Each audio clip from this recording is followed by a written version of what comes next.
I have an update, and I think you're going to like it. By now, you've probably seen one of the videos that I've made about Jay, the 16-year-old college student at the Craft Academy at Morehead State University in Kentucky. And if you remember, she was the one who was bullied by her white roommate who spit in her cup, peed in her shoe, made racist jokes, just really made her life hell. Hi guys, welcome back to our channel. In case you're new here, my name is Maren. And I'm Maureen. Yeah, we normally say racism is taught at home and it starts at home. You know, when a baby is born, they're normally pure of heart. And then when you find a situation where someone decides to discriminate against another person due to the color of their skin, you normally ask yourself, were they born like that? Of course not. It starts at home. Right, so in today's episode, we are going to be playing you an experience of a black student who faced racism from her white counterpart, and it had to take a white influencer bringing her case forward for the school to actually do something about it. Right, let's watch this video and then we come back. But remember to subscribe to the channel if it's your first time here. Also, let us know what you think about this episode. Hi everybody, my name is Jay Cameron. I'm a 16-year-old college student and I attend Craft Academy at the Morehead State University. I will be talking about a recurring situation that has yet to be resolved by my school's administration because in my opinion, I feel like they're not properly addressing it and the gravity of it. And I hope by bringing attention to this, I can cause something to happen or something to change. When I first attended Craft, of course, I was very happy, very excited because this is a once-in-a-lifetime opportunity. But that didn't really last long due to a falling out with my former roommate. At first, it was just about personal disagreements, just opposite morals and personalities. But as time progressed, the situation escalated in a way that I would never thought it would have, which now has me questioning my well-being and safety at this school. Before we even physically met, my roommate said she had dark humor, which was really just a bunch of racist jokes. But she swore she wasn't racist. Like this joke right here where she called black people antique farming equipment, and I told her I'm not comfortable with those jokes because I have been bullied before, racially. So, yeah. So she continued to call black people antique farming equipment and then went on to say after we had physically met up that black people with locks are nasty and disgusting because they don't take care of their hair. As a black girl in an already predominantly white area, this of course made me feel uncomfortable and I tried to set boundaries, but she did not take that seriously. After these jokes, things took a turn for the worst. She started invading my personal space, and of course that made me even more uncomfortable, as well as being annoyingly clingy, and as an introvert that really did not sit right with me. I don't really know. She would touch my hair without my consent and touch my face, even after telling her to stop. She just totally disregarded my boundaries. Then after all that, I was given advice to go to the administration, which I did. I told my school director everything that was going on, and we had a mediation, which was pretty much my school director letting her off with a slap on her wrist. After that, she stopped being clingy, she stopped touching me and all that, and being in my face, which is totally fine. I enjoyed that, until it escalated into something more disturbing. So the following day after that mediation, I had came back to my room from being out with my friends to find that on my desk, my water had a wad of spit in it, and she was the only one in the room for the entire day. So that is the spit right there. Yeah. So following that incident, I had promptly emailed my school director and she temporarily moved her to another room. So she was made to evacuate the room, and I left in order to, give her space and time to do that out of respect. I don't know. I was told that there would be a staff member up there with her, watching her while she moved out, but there was nobody up there supervising her. So after she had moved out, I went back to my room and I checked all around my room, of course, and I initially did not find anything. I also want to say that the thing leading up to the mediation was that she put her dirty laundry on my bed after I told her to stop touching me. So it was obviously an act of retaliation against me. That black shirt right there is not mine, that was hers. It was dirty, smelly, wet, and it was on my bed. That's what led up to the mediation in the first place, so, as well as other things, of course, but that was like the last straw, pretty much, for me. So anyway, to get back on track, like I said, I initially did not find anything in my room until I woke up that morning, getting ready for classes, and I looked into my closet and I noticed that my shoes had been rearranged and that my right shoe, Converse shoe, was soaked, wet, had a weird smell, and was slightly stained yellow on the inside of it. And I had someone else smell it to see, and yeah, they said they smelled it. That was actually my school director. That's the shoe. So with all the other events that led up to that, it of course led me to believe that she pissed in my shoe. It's not like anyone was up there to supervise her and to see her not piss in my shoe, so yeah, I think she pissed in my shoe. And yeah, she had all the time in the world. Really, she really did. I wish I was making this up, but this has been my life for the past few weeks. I'm really just appalled that anyone could be this way. When I brought this to my director's attention, she said that she would try her best to see if she can get it tested by the police department, the on-campus police department, as well as the Morehead State Police Department. They said they couldn't test it because there was no witness. I guess there had to be someone who saw her piss in my shoe in order for them to test it to see if it was her who pissed in my shoe. I don't know. What's that about? But all this has just left me feeling unprotected, disrespected, and just exhausted, honestly. I've tried to approach this logically and calmly, but this is far beyond anything I could deal with, to be honest with you. And whenever I bring this up to the school, they're like, oh, I understand, I sympathize with you, but you gotta realize, if we do kick her out, we're kicking her out of a $44,000 scholarship. One she does not deserve. I have an update, and I think you're going to like it. By now, you've probably seen one of the videos that I've made about Jay, the 16-year-old college student at the Craft Academy at Morehead State University in Kentucky.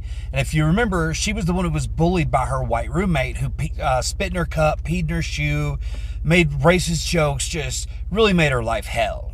Thanks to you and my buddy Drinkable Brian, we moved mountains. We won, but let me tell you how this fight started. Now, Drinkable Brian got a hold of me about 6-7 weeks ago and told me about Jay's story. Her mom had reached out to him, but he knew I worked a lot with colleges, so he thought maybe this was more up my alley. So I took it and ran with it. And so he's partnered with me in everything I've done. And because of the videos we've created, which are well over 500,000 views, you all have responded so powerfully and so emphatically that for the second time in a row, Morehead State shut down their comments on their Instagram platform because y'all were messaging the crap out of them. Y'all have called, y'all have emailed, and it made a difference. I do need to make one correction. In my last video, I said I wasn't sure if Dr. Carol Christian was even aware of this situation. Turns out she was more than aware of it. She's the one that said she would start the investigation. And this is where it gets interesting. Thanks to the amount of pressure you guys have applied just in the last few days, it got the school's attention. But the coup de grace was by Drinkable Brian himself. And if you don't know who he is, please go follow his page, because if you like my content, you'll love his. So anyway, Drinkable Brian left a message basically saying that they have 24 hours to respond. Otherwise, he will make content every single day. And he and I will pull our resources with every big creator we know and get to share this to make this go viral, to force their hands. I left him a message stating that I would contact the Title IX office at the Department of Education because I have contacts there, and civil rights attorneys in Kentucky if they don't handle this. Anyway, they got a hold of Jay this morning and said, let's have a meeting today, this afternoon, and come to find out that other student, the white girl, she no longer attends the academy. All they would say is she's left the school. They wouldn't answer if they kicked her out or what happened, but we kind of all know I bet she was asked to leave. So she did. But, big but, the investigation will continue. They did the DNA swab. They expect it to be back sometime, I think, late in November, because if it comes back to a match to Jade, she will never be able to reapply to go to the school. So if they don't follow through with the investigation, there's a chance Jade could always apply to come back. So for right now, everything's good, but by the end of November, if Jay tells me that nothing's happening like it's supposed to, we'll mobilize again. But until then, Jay is safe. She said the kids at school have responded really well to all the pressure we put on social media, and she's happy with the outcome. Hello everybody, this is a small little update. I was emailed by the Dean of Students that my former roommate has finally been charged for violating the student code of conduct. So it's pretty much like an innocent till proven guilty kind of thing. Even though she was charged, it's still alleged in their words. And following up with that, I was also notified by a school director that the shoe and spit has finally been sent into testing, and that looks like it'll take another 2 weeks or so. So pretty much they're going to test the shoe and spit to see if there's any cells within them. And if there are any cells within the spit, then they'll send me and my former roommate a swab test in order to see who the spit belongs to, which, yeah. So yeah, that was a small little update. I just wanted to say thank you for all the support and help I've been receiving. Thank you so much. It means a lot. I will try to give more frequent updates, but with all of this on top of, my school and everything else I have going on, it's not going to be as consistent as I would want it to be. So I will try to get them out as much as I can, but please bear with me. I do have a lot going on besides all this. So guys, welcome back. Let us know what you think about that situation. And what I have to say about this is, first thing, hurt people hurt people. This child, you have to ask yourself, the palm-colored girl, what happens around her house, because she looks like a bully and she has to have been getting that from somewhere. What exactly happens around her house for her to feel the need to treat another person like this? Someone you've never met, someone you don't know, and you just behave like this towards them. And from the looks of it, this black girl looks like a good person. Right. And also, for the type of utterances this girl makes, Cameron says at some point, she refers to black people as antique farming equipment. For a kid to have, because I believe they're 16, for a kid to have this much racism in herself, where does it come from? Right. Another thing we took note of is when she said her deciding to make comments about black people's hair. And the person she's addressing, this girl, she's a black person, and I don't believe at the time she was saying that this girl had on dreadlocks. She was just saying that to get under the skin of the black girl.